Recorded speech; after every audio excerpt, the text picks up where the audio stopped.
नमस्कार, खबर दोपहर देख रहे हैं आप और मैं हूं आपके साथ सोनाली सिंह। और इस वक्त की बड़ी खबर, सीएम आवास पर उच्च स्तरीय बैठक हो रही है। स्वास्थ्य विभाग की समीक्षा सीएम नीतीश कुमार इस वक्त कर रहे हैं। तो सीएम आवास पर उच्च स्तरीय बैठक जिसमें स्वास्थ्य विभाग की समीक्षा सीएम नीतीश कुमार की ओर से की जा रही है।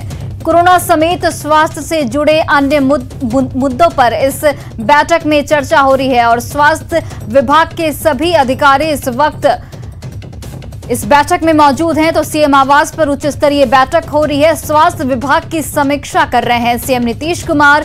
कोरोना समेत स्वास्थ्य से जुड़े अन्य मुद्दों पर इस बैठक में चर्चा हो रही है कि किस तरीके से कोरोना से निजात पाया जाए। और पटना से हमारे सहयोगी आनंद अमृतराज फोन लाइन पर जुड़ गए। आनंद, देखिए जिस तरीके से कोरोना के दूसरे वेरिएंट भी सामने आ रहे हैं, उसे लेकर ये बैठक स्वास्थ्य विभाग की समीक्षा बैठक कर रहे हैं सीएम नीतीश कुमार। तो इससे संजीदगी कहीं ना कहीं पता चलती है सीएम नीतीश कुमार की।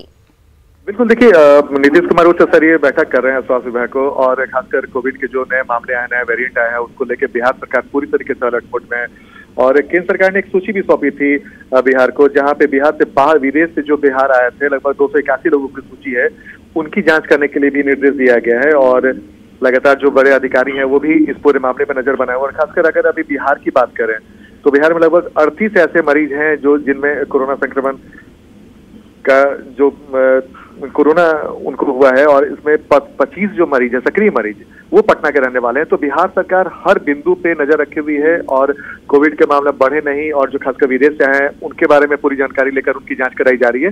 तो बिहार सरकार पूरी तरीके से अलर्ट मोड में है। और खासकर अभी कुछ दिन पहले ही छठ जैसा पर्व भी गुजरा, तो उसको लेकर भी अलर्ट मोड में राज्य सरकार थी। और बिहार सरकार की पूरी कोशिश है कि जो बाहर से लोग आए हैं उनकी ज्यादा से जांच की जाए। और सबसे बड़ी बात है कि जो वैक्सीन लेने की बात हो रही है, लगातार लोगों को प्रोत्साहित किया जा रहा है, जागरूक किया जा रहा है कि ज्यादा से ज्यादा लोग दोनों डोज लें ताकि उन पे खतरा कम हो। तो बिहार सरकार ने इसी को लेकर नीतीश कुमार की अगुवाई में आज उच्च स्तरीय बैठक हो रही है, जिसमें स्वास्थ्य विभाग के तमाम अधिकारी और जो मंत्री हैं वो पूरी जानकारी देंगे। उन्हें पावर प्रेजेंटेशन दिखाया जा रहा है कि क्या कुछ तैयारी है, और इसके अलावा स्वास्थ्य विभाग से जुड़े कई और मुद्दे हैं उनको लेकर भी बैठक की जा रही है। तो बैठक में क्या कुछ निकला, नीतीश कुमार ने क्या क्या निर्देश दिया, ये जाना बेहद दिलचस्प होगा। आनंद, इस बैठक के बाद क्या जो अनलॉक की जो प्रक्रियाएं हैं उनमें कुछ चेंजेस देखने को मिल सकते हैं? देखिए, ये चूंकि अब जो नए मामले आ रहे हैं उसको लेकर थोड़ा सा बिहार सरकार भी अलर्ट है। तो बिहार सरकार की ये उच्च स्तरीय बैठक पे बहुत से निर्भर करता है कि आने वाले समय में जो अनलॉक 10 के आसपास होगा उसकी स्थिति क्या होने वाली है। तो उसके लिए थोड़ा इंतजार करना होगा, क्योंकि इस बैठक पे बहुत कुछ निर्भर करता है। कई सारी छूट दी गई है, शादी ब्याह से लेकर कई सारे समारोहों में छूट दी गई है लोगों को। लेकिन जो नए वेरिएंट आया है उसके बाद बिहार सरकार की भी चिंता बढ़ी, और खासकर जो केंद्र सरकार ने निर्देश दिया था उसके बाद भी बिहार सरकार पूरी तरीके से अलर्ट मोड में। तो इस उच्च स्तरीय बैठक के बाद, स्वास्थ्य विभाग की समीक्षा बैठक के बाद क्या कुछ दिशा निर्देश दिया जाता है, इस पर नजर बनी हुई है। चलिए आनंद, बहुत बहुत धन्यवाद तमाम जानकारियों के लिए।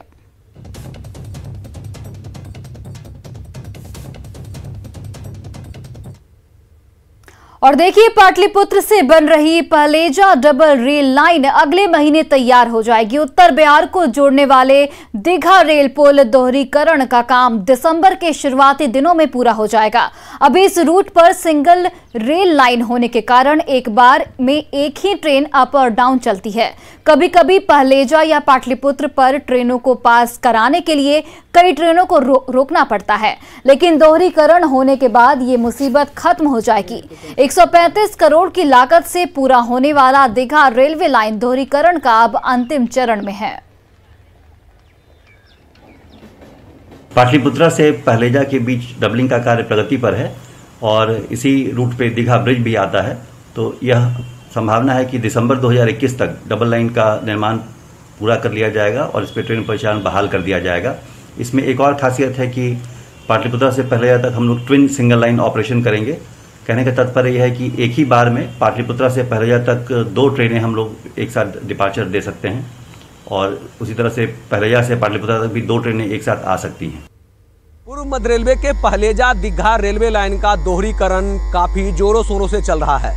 यात्रियों की सुविधाओं को देखते हुए इस रेलवे लाइन का दोहरीकरण जल्द से जल्द किया जाए, और इसके लिए आप देख सकते हैं कि काम भी काफी जोरों शोरों से चल रहा है। रेल के जनसंपर्क अधिकारी का माने तो दिसंबर के अंत तक इस रेलवे लाइन का दोहरीकरण कर दिया जाएगा, और इस दोहरीकरण से यात्रियों की सुविधाओं को कह सकते हैं तो काफ़ी विस्तार होगा। यात्रियों की सुविधा इसलिए बढ़ेगी क्योंकि इस लाइन को के सिंगल रहने से ट्रेनों की संख्या कम है और ट्रेनों की संख्या कम रहने से कहीं ना कहीं यात्रियों को आने जाने में काफ़ी परेशानी होती है, यात्रियों की भीड़ होती है। लेकिन रेलवे लाइन के दोहरीकरण होते ही ट्रेनों की संख्या बढ़ जाएगी और कहीं ना कहीं यात्रियों की सुविधाओं में भी विस्तार होना शुरू हो जाएगा।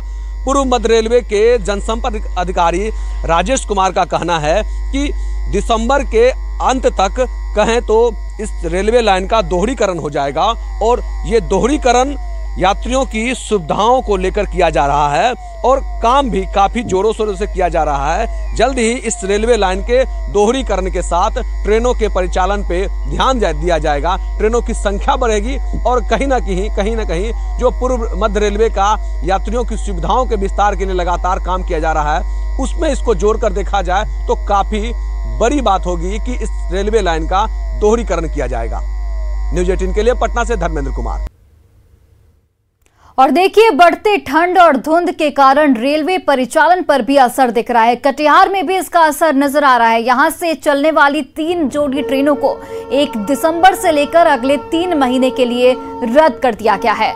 कटिहार रेल मंडल के SDRM चौधरी विजय कुमार ने इसकी जानकारी दी। जो ट्रेनें रद्द की गई हैं उनमें महानंदा एक्सप्रेस 1 दिसंबर से 28 फरवरी तक के लिए रद्द की गई है, जबकि कामाख्या दिल्ली एक्सप्रेस 1 दिसंबर से 3 मार्च तक के लिए रद्द की गई है।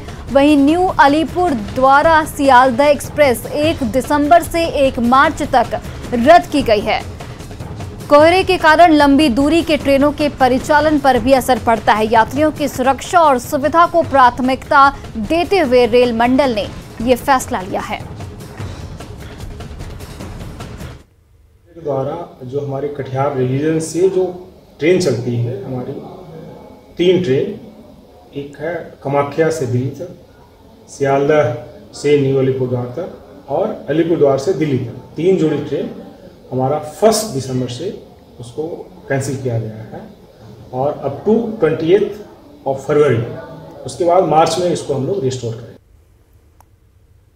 और वहीं पूर्णिया की व्यवसायिक नगरी गुलाबबाग में चैम्बर ऑफ कॉमर्स के अध्यक्ष और आयकर के अधिवक्ता राजेंद्र संचेती के कार्यालय में बीती रात अनोखी चोरी हुई।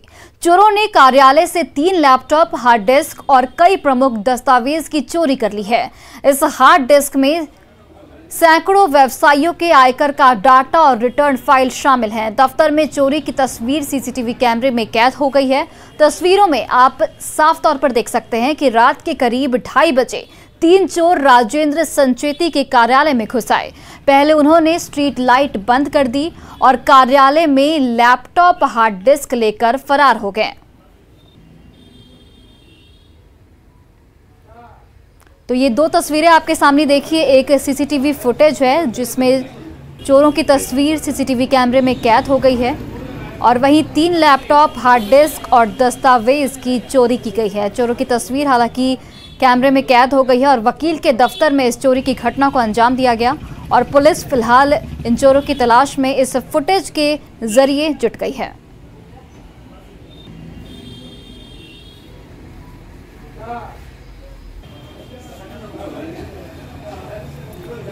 तो पूर्णिया से ये आपको खबर बता रहे हैं जहां पर एक वकील के दफ्तर में चोरी की गई।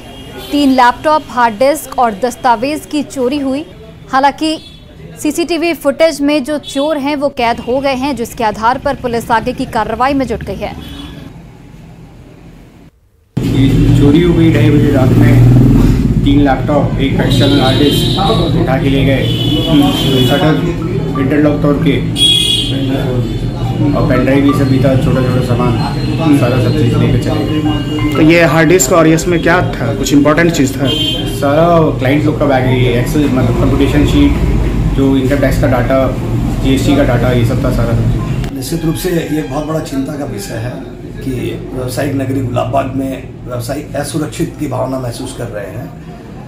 कुछ दिन पूर्व मेरे प्रतिष्ठान के गोडाउन में भी चोरी की घटनाएं, ऐसे रात में ट्रक भर के अपराधी 10-12 की संख्या में आए ले गए थे और प्रशासन ने उसके ऊपर कठोर कार्रवाई भी की थी।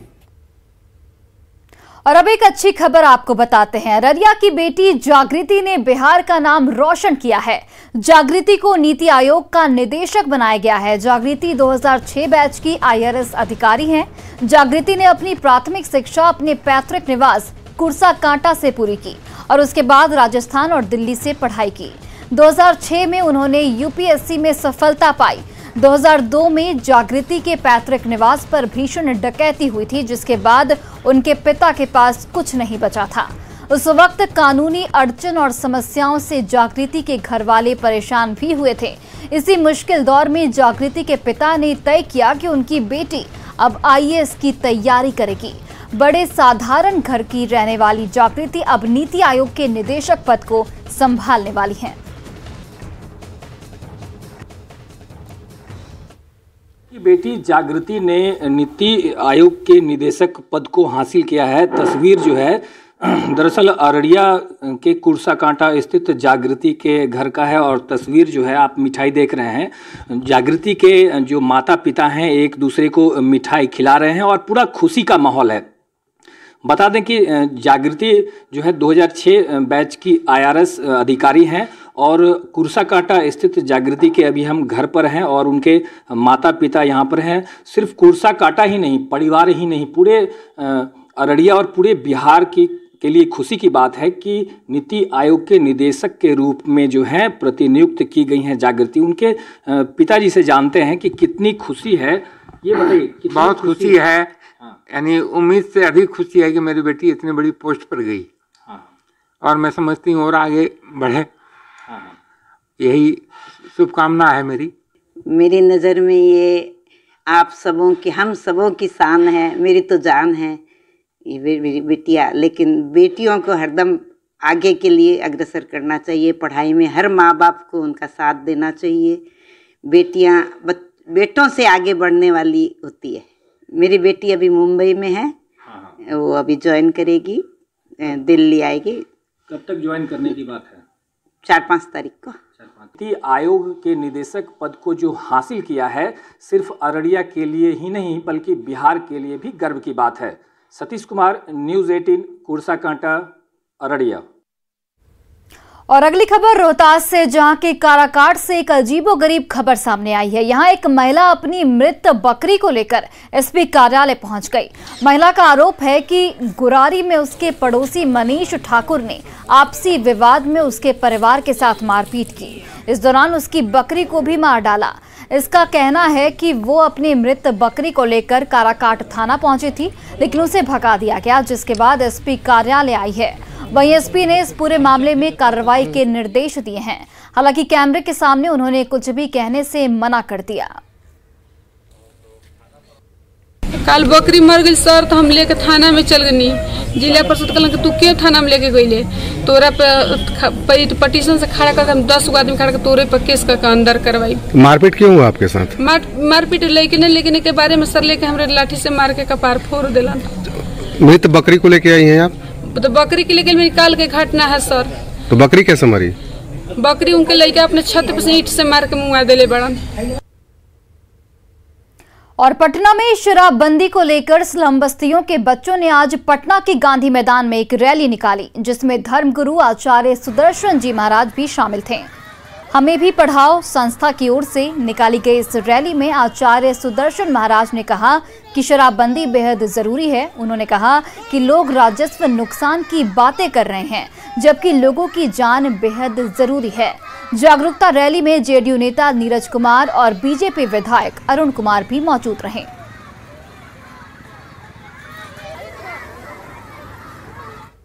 पूर्ण है कि जीवन की हानि हो रही है, उसको क्या करिएगा आप? हम मर जाएं और तब उसके बाद आप रोड बनाइएगा, आप बहुत तरक्की कर दीजिएगा। वैसी तरक्की हम लोगों को स्वीकार नहीं। हम लोग चाहते हैं हमारे लोग स्वस्थ रहें, जीवित रहें, आनंदित रहें। इसीलिए हमारे जो छोटे गरीब ये तमाम बच्चे स्लम के बच्चे हैं, सब जो झुग्गी झोपड़ी में रहते हैं वैसे बच्चे हैं। इन लोगों के बीच में हम लोगों की संस्था चल रही है, हमें भी पढ़ाओ। उन्हीं गरीब बच्चों का आज प्रोसेसन है। माननीय मुख्यमंत्री जी ने आह्वान किया है महत्वपूर्ण पक्ष यह है, समीक्षा बैठक कौन लोग हैं ये? पुलिस ताबड़तोड़ छापे, गरीब परिवार का बच्चा जो दलित बस्ती से आया है, झोपड़ी से आया है, और उसके मन के अंदर क्या उद्गार है? पापा पीना छोड़ दो। माताएं हैं सामने में। ये देखिए, एक सामाजिक परिवर्तन का जो एहसास हो रहा है, ये गरीबों के घर से आवाज निकल रही है कि हमारा पारिवारिक जीवन अगर सुखमय देखना चाहते हैं तो पापा आप नशा से दूर होइए। और देखिए, मध्य प्रदेश के डिंडोरी में 100% कोरोना वैक्सीनेशन के लिए अभियान चलाया जा रहा है। स्वास्थ्यकर्मी घर घर जाकर लोगों को टीके के लिए प्रेरित कर रहे हैं। खेत खलिहानों में भी लोगों को टीका लगाया जा रहा है। हमारे इस खास रिपोर्ट को देखिए।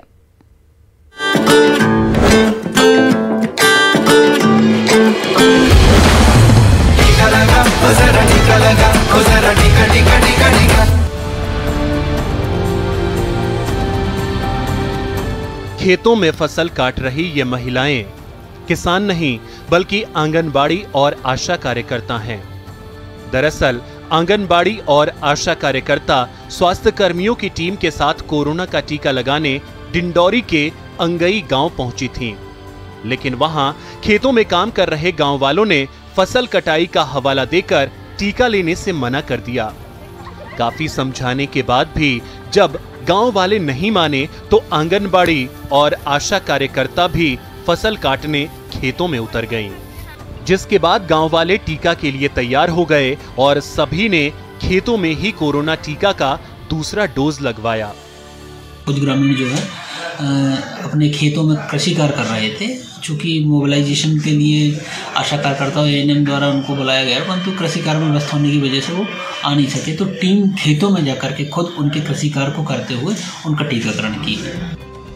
मध्य प्रदेश के डिंडोरी में 100% टीकाकरण का लक्ष्य हासिल करने के लिए अभियान चलाया जा रहा है। स्वास्थ्य कर्मी घर घर जाकर लोगों को प्रेरित करने के साथ उन्हें टीका भी लगा रहे हैं। लोगों को प्रोत्साहित करने, उनको मोबिलाइज कराने के लिए टीकाकरण अभियान चल रहा है। और चूँकि ग्रामीण क्षेत्र है, लोग अपने कृषि कार्य में लगे हुए हैं, ऐसी स्थिति में हमारी टीम सार के निर्देशन में, डीएमओ के निर्देशन में जो है उनके घर पहुंच करके सेवाएं दे रहे हैं। वो जहां मिल रहे हैं हम उन्हें सेवाएं वो कर रहे हैं। अभियान के दौरान स्वास्थ्य कर्मियों को लोगों को समझाने में कभी-कभी काफी मुश्किलों का भी सामना करना पड़ता है। हालांकि स्वास्थ्य कर्मी अपनी कोशिशों से लोगों को समझाने में कामयाबी हासिल कर लेते हैं। डिंडोरी से आई ये तस्वीरें भी इसी का एक सफल उदाहरण हैं। लोगों को टीके के लिए प्रेरित करने के लिए अब आंगनबाड़ी और आशा कार्यकर्ताओं की हर कोई तारीफ कर रहा है। Bureau report, news 18 network.